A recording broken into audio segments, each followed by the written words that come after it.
So, see, most people see corporate IT and stocks trading as two completely separate worlds. But in your book, you say that there is one panic that destroys them both.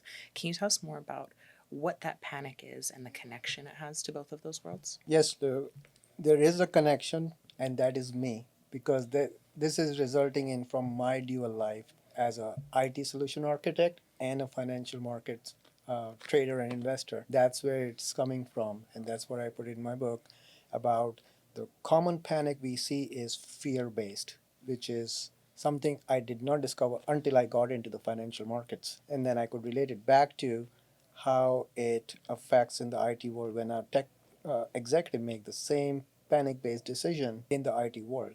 So that's where it's come out. It's the fear-based thinking that is common to both worlds. So, when a system is failing, you've talked a lot about this tripod of success being people, process, and technology. And something that I find really interesting is that you say that people often go to technology first. They want to change the technology. But if the process is what's failing, that can actually make it worse. Tell me about that.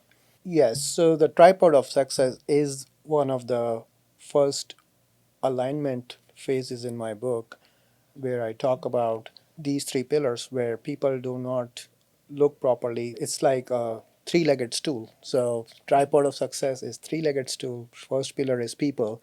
That is you and your mindset. So you have to move from your like a panic based victim to a strategic partner. And then process is the habits that people have. They need to work towards automating them so they can eliminate decision fatigue and then protect their peace of mind. And then technology that you alluded to, Luke, is where people go there first, and that is your tools that work as an amplifier. So when you apply technology to aligned foundation, you don't just get efficiency, you get success at the speed of light. So what people try to do is move toward adding a massive technology to a broken process, and an exhausted person doesn't balance the tripod of success, it just tips it over.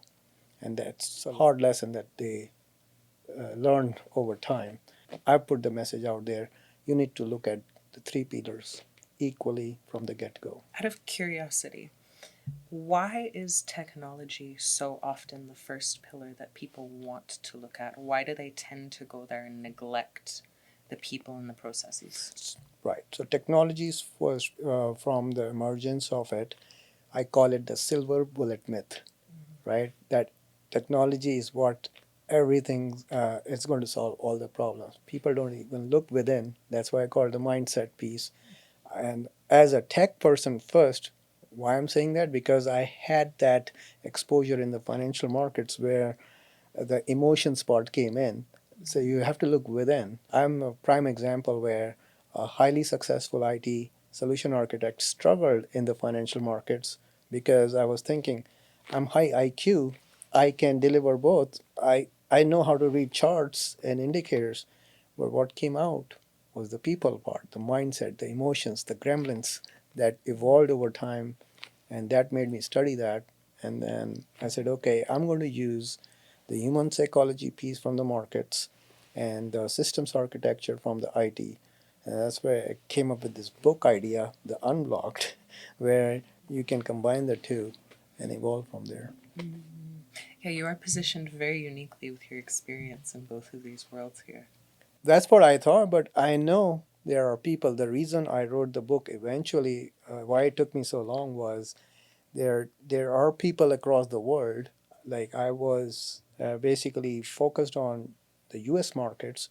Again, thanks to the financial world, where I got in touch with people across the world and going through the same issues, and they were chasing the silver bullet myth again. Oh, I need the best indicator, the latest technology, but they were not looking within. And then the second piece, which is the process, which are the habits. When you have to be able to have a disciplined approach to trading and even building an IT infrastructure. So it's not given much weight on the process side. So that's why I said you have to have all three. Not one is less than other or one is more than other. They're all the same. That's how you balance the tripod.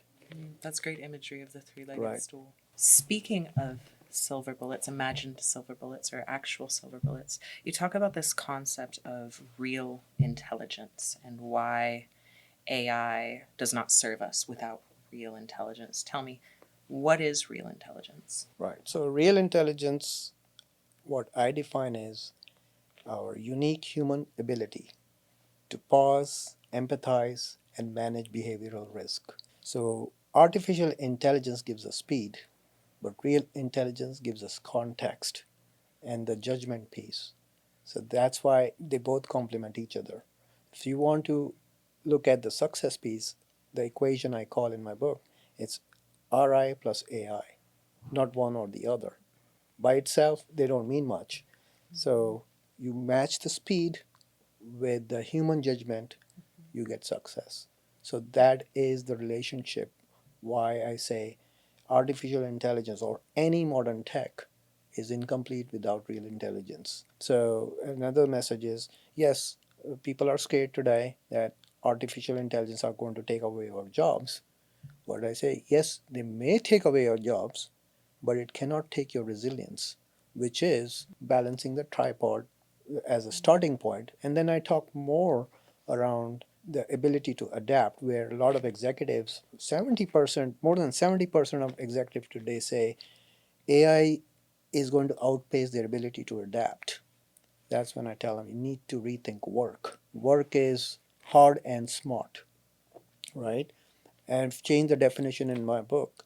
It's the attitude towards work. Work is willingness to obtain real knowledge. That's an acronym. So you have to think differently. Hard is not just lines of code that you have to do.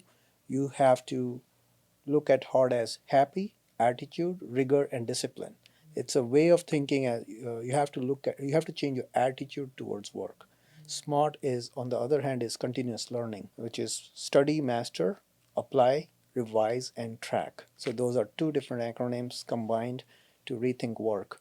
So the message I put in the book: hard is additive, smart is the multiplier.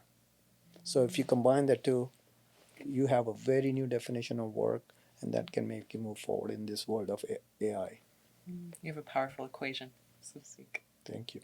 So, speaking of work, specifically hard work, in both of these industries, the default advice seems often to be just grind harder. Tell me, what is your take on that? Do you think that that's appropriate advice? Well, like I say around rethinking work, the grind mindset has to stop. So what I tell them, you need to do a like a personal assessment on your attitude. So that's one of the things. And then people process technology is one of them. And then the smart work that I talk about is about continuous learning. Those days are gone when you will say, I've done my high school, I've done my bachelor's, I've done my master's, and I'm done. No, those days are gone. You're always learning, especially in this era of AI. There is no stop. So that's the smart piece. The grinding is what AI is going to help you with. The hard part, the thousand lines of codes, you don't need to do that anymore. AI is that. That's why I call it the AI plus RI, right? The AI will give you speed and you don't need to do that. So you don't need to grind and then focus on your wisdom part, the ability to judge, make decisions, make good decisions. So, this transformation that you guide your clients through, you talk about it being a transformation from fragility to freedom.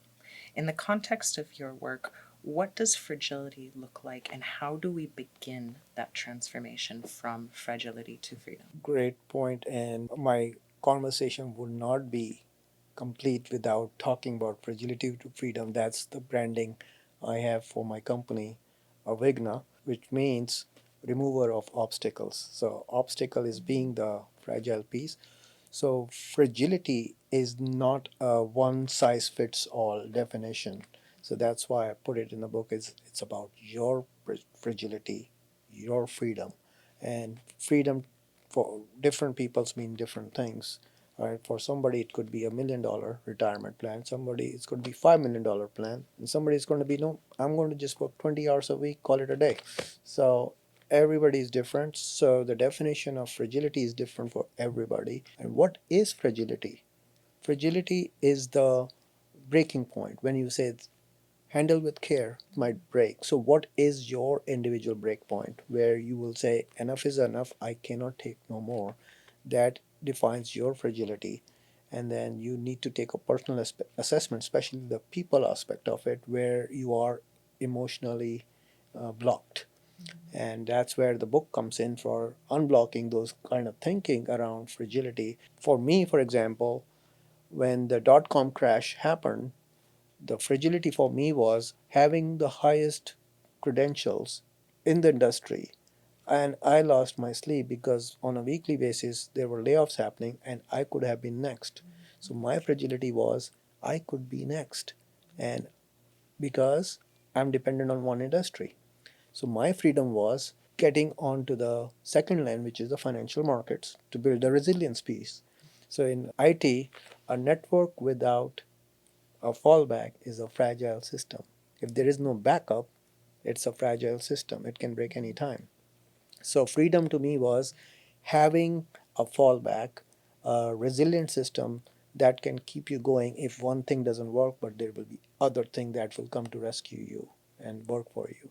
So that to me is the definition from fragility to freedom. And like I said, it's different for different people. You have to define it. You need to take the ownership of it. Like, okay, why do you think you are feeling fragile?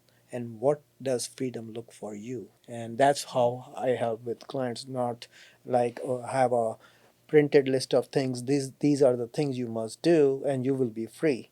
So I work one on one on those profiles, like, and then work from there and guide them. And like, I don't do it for them. I make them learn the process and have the insights in it so that they can walk that path themselves, like what I did for myself. You teach a man to fish, so to speak. I teach them how to fish because giving fish doesn't last long.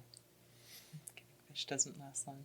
Asim, thank you so much. Thank you, Lou. It was a pleasure. Absolutely.